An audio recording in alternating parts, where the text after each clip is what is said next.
딱 10초만 현재 나를 가장 불편하게 하는 건강 이상 증상이 무엇인가 생각해 보세요. 안구 건조, 안구 통증, 입마름, 혀 통증, 종아리 쥐, 손발 저림, 어깨 통증, 이명, 어지럼증, 기억력 감퇴, 인지장애. 지금 이 영상을 보고 계신 바로 여러분이 중년을 넘었다면 틀림없이 이 중 한두 개로 고생하고 있을 거예요. 아마도 이 모든 증상을 전부 가지고 계신 분도 있을 텐데요. 여기에 한 가지 더 추가하자면 맥없이 잘 넘어지기도 해서 허벅지 근육이 없어서 그런가 하고 유튜브에서 가장 쉽다는 운동을 따라 해보려고 하면 손발이 같이 놀고 균형을 잃어서 옆으로 픽, 앞으로 픽 쓰러지기 십상이지요. 그런데 놀랍게도 딱 이거 하나 부족해도 이 모든 증상이 발생할 수 있습니다. 안녕하세요. 생활건강정보 채널 9988입니다. 오늘도 영상을 클릭해 주셔서 감사합니다. 결론부터 말씀드릴게요. 비타민 B12가 부족하면 이런 증상이 전부 발생할 수 있습니다. 코발라민이라고도 하는 비타민 B12는 신경계, 위장관, 혈액, 점막, 피부 등에 광범위하게 영향을 미쳐서 DNA 합성, 적혈구 생성, 에너지 생성에 중요한 역할을 하고 신경계 건강 유지, 뼈, 머리카락, 피부, 손톱 건강에 필수적인 역할을 하면서 호모시스테인 수치를 감소시키기 때문입니다. 비타민 B12 결핍 증상을 살펴보면 첫째, 신경 전달 물질 합성과 신경 신호 전달 장애로 인해 뇌한계, 인지 장애가 발생합니다. 연구에 따르면 비타민 B12 수치가 낮으면 치매, 알츠하이머병, 파킨슨병의 위험이 높아진다고 합니다. 두 번째, 신경을 보호하고 감각 전달을 돕는 미엘린이라는 물질이 부족하여 손발 저림, 말초 신경병증이 올 수 있습니다. 그런데 당뇨병성 신경병증도 팔다리 통증과 저림, 무감각을 유발하는데요. 비타민 B12 결핍 증상을 당뇨로 인한 말초 신경병증으로 오진되는 경우가 종종 발생합니다. 또한 메트포르민 당뇨약은 비타민 B12 흡수를 감소시킬 수 있기 때문에 이 약을 복용하는 사람은 비타민 B12 결핍 검사를 정기적으로 받을 것을 권장하고 있습니다. 세 번째, 구강 건조입니다. 비타민 B12는 혀와 볼을 포함한 구강 내 점막을 촉촉하고 건강하게 유지하는 데 도움을 주는데요. 침샘 분비를 조절하는 자율신경 건강에도 중요한 역할을 합니다. 이러한 역할로 인해 비타민 B12가 부족하면 구강 건조뿐만이 아니라 구강 내 자결감, 입술 갈라짐, 입안이 건조하고 끈적거리는 느낌, 혀 통증, 혀에서 금속 맛이 느껴지고 입가가 갈라지는 구강염 등이 발생합니다. 이러한 증상은 철분 결핍일 때도 발생하는 경우가 많은데요. 철분과 비타민 B12가 동시에 부족하다면 증상은 더욱 심해지겠지요. 네 번째, 안구 건조증입니다. 안구 건조증은 여러 가지 원인으로 발생할 수 있지만 비타민 B12 결핍도 안구 건조증으로 이어집니다. 비타민 B12는 눈물 생성을 조절하는 자율신경을 포함한 신경 건강 유지에 필수적인데요. 이 비타민의 결핍은 눈물샘 기능 장애를 초래하여 눈물 분비량을 감소시켜 안구 건조증을 유발할 수 있습니다. 이 외에도 눈의 자결감, 이물감, 눈부심, 안구 통증, 뿌연 시야 등을 유발할 수 있는데요. 연구에 따르면 비타민 B12를 경구 또는 근육 주사로 보충한 후 증상이 호전되었습니다. 다섯 번째, 종아리 쥐, 근육 경련, 근육 약화입니다. 비타민 B12는 건강한 신경과 근육을 유지하는 데 필수적인데요. 결핍은 근육 경련과 근육 약화, 특히 다리 근육의 약화로 이어질 수 있고 운동신경과 감각신경에 영향을 미칠 수 있습니다. 여섯 번째, 어깨 통증입니다. 여러 가지 원인으로 어깨 통증이 발생할 수 있지만 비타민 B12 수치가 낮으면 호모시스테인 수치가 상승하여 콜라겐 교차 결합에 영향을 미치고 이것은 힘줄 건강에 영향을 주어 어깨 통증의 흔한 원인인 회전근개 파열과 같은 질환을 유발할 수 있습니다. 또한 어깨, 팔 등 신체 상부에 자결감, 저림, 톡톡 쏘는 듯한 통증이 유발될 수 있습니다. 일곱 번째, 운동실조입니다. 비타민 B12 결핍증이 있는 사람들에게는 운동실조라는 질환이 흔하게 발생하는데요. 이것은 균형 잡기와 같은 이전에는 간단했던 동작을 극도로 어렵게 만드는 신경학적 장애입니다. 특히 다리의 신경 손상을 초래하여 걷거나 말하는 데 어려움을 겪을 수 있습니다. 신체 전신의 균형을 잡기 어렵고 보행이 불안정해지고 눈을 감으면 몸이 흔들리거나 넘어지고 말투가 불분명해지는데요. 생뚱맞기는 하지만 살에도 자주 걸릴 수 있습니다. 이 비타민 B12의 결핍이 그리 오래되지 않았다면 경구 복용 또는 근육 주사로 운동 실조를 회복할 수 있지만 장기간 지속되었다면 영구적인 신경 손상으로 이어질 수 있습니다. 8번째, 이명입니다. 모든 이명이 비타민 B12 결핍으로 인해 발생하는 것은 아닙니다. 하지만 비타민 B12 결핍은 신경 기능을 방해하여 청각을 담당하는 달팽이관을 포함한 청각 경로의 신경 손상을 유발할 수 있고 귀의 미세 혈관 손상으로 이어질 수도 있는데요. 두 요인 모두 이명을 유발하거나 증상을 더욱 악화시킬 수 있습니다. 연구에 의하면 소음성 난청과 이명이 있는 사람의 47%가 비타민 B12 결핍이 있었습니다. 9번째, 빈혈입니다. 일반적으로 철분이 부족할 때 빈혈이 발생하는 것으로 대부분 알고 계신데요. 비타민 B12는 DNA 합성과 적혈구 생성에 중요한 역할을 하기 때문에 이것이 부족해도 빈혈이 발생합니다. 비타민 B12가 부족하면 DNA 합성이 저해되는 반면 RNA 합성은 계속되어 크고 미성숙하고 기능 이상인 적혈구가 생성됩니다. 이로 인해 발생되는 빈혈을 거대적 아구성 빈혈이라고 하는데요. 가벼운 운동이나 계단 몇 개만 올라도 숨이 차고 전신 권태, 어지럼증, 호흡곤란이 발생할 수 있습니다. 10번째, 호모시스테인 수치를 상승시킵니다.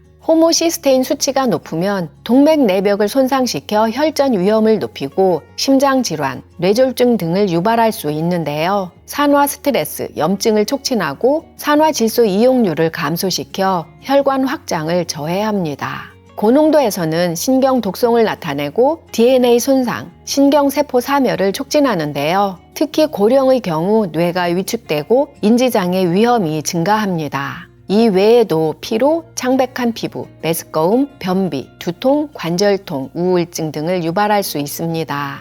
먹거리가 넘쳐난다는 오늘날 왜 이런 결핍이 발생할까요? 채식 위주로 식사하시는 분은 비타민 B12 결핍이 발생할 가능성이 높은데요. 비타민 B12는 주로 육류, 생선에 많고 채소에는 없기 때문입니다. 그렇기 때문에 채식 위주로 식사하시는 분은 보충제라도 드실 것을 권장합니다. 위장 장애가 있으신 분도 결핍 가능성이 높습니다. 위절제술을 받았거나 만성 위축성 위염이 있으신 분은 위산 감소로 인해 음식에서 비타민 B12가 방출되지 않을 수 있어요. 그래서 체내로 흡수되지 않아 결핍이 발생합니다. 특정 약물도 비타민 B12 흡수를 방해하는데요. 당뇨병 치료에 자주 사용되는 메트포르민, 통풍 치료에 사용되는 콜히치는 비타민 B12 흡수를 방해하고 위산 억제제는 비타민 B12를 방출되지 못하게 하여 결핍을 만들 수 있습니다. 비타민 B12는 동물성 단백질에 결합되어 있어 소장에서 흡수되기 전에 위에서 위산에 의해 음식으로부터 비타민 B12가 방출되어야 하는데요.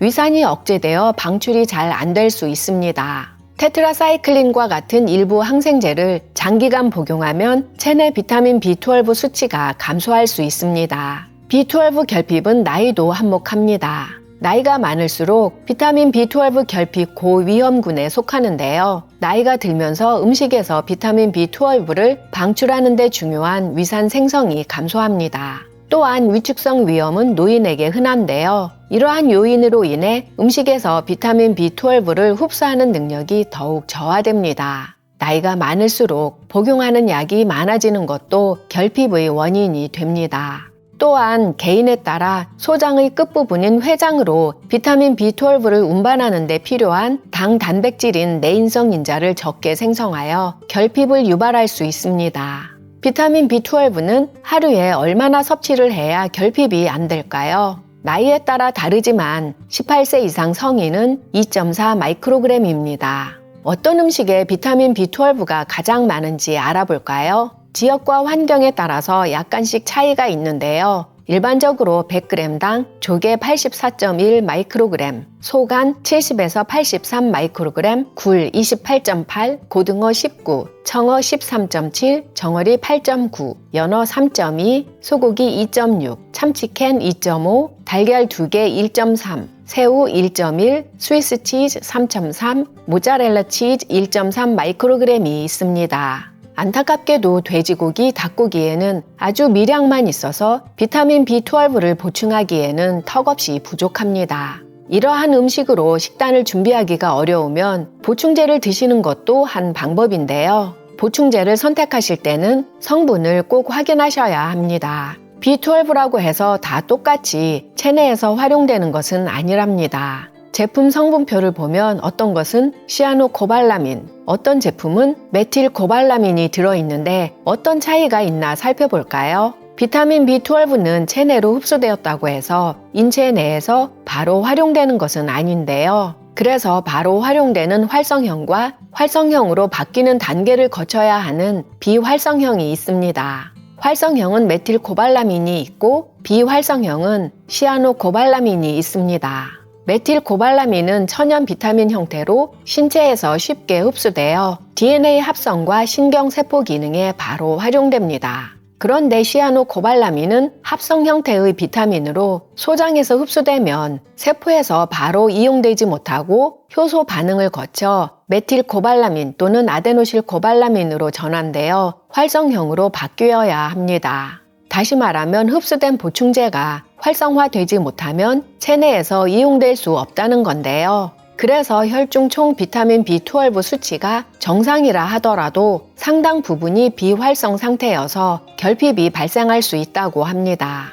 그럼 모든 제품을 메틸코발라민으로 만들지 왜 시아노코발라민 제품을 만드는 걸까요? 시아노코발라민은 비용이 효율적인 것으로 알려져 보충제에 더 자주 사용됩니다. 실제로 비타민 B12 제품을 보면 시아노코발라민 제품은 메틸코발라민 제품보다 가격이 저렴합니다. 비타민 B12를 보충제로 섭취하길 원하시는 분은 가격에 구애받지 않는다면 되도록 메틸코발라민 성분이 들어있는 제품을 권장합니다. 메틸코발라민 외에 또 다른 활성형 타입은 아데노실코발라민이 있는데요. 이것은 특히 미토콘드리아 내에서 에너지 대사에 중요한 역할을 하고 지방과 단백질 분해를 포함한 다양한 신체 과정에 필수적인 비타민 B12의 중요한 형태입니다. 아데노실코발라민 성분이 있는 제품은 메틸코발라민과 함께 사용되는 경우가 종종 있고 고품질로 평가되고 있습니다. 결핍이 심할 때 주사로 처방되는 활성형 하이드록소코발라민도 있습니다.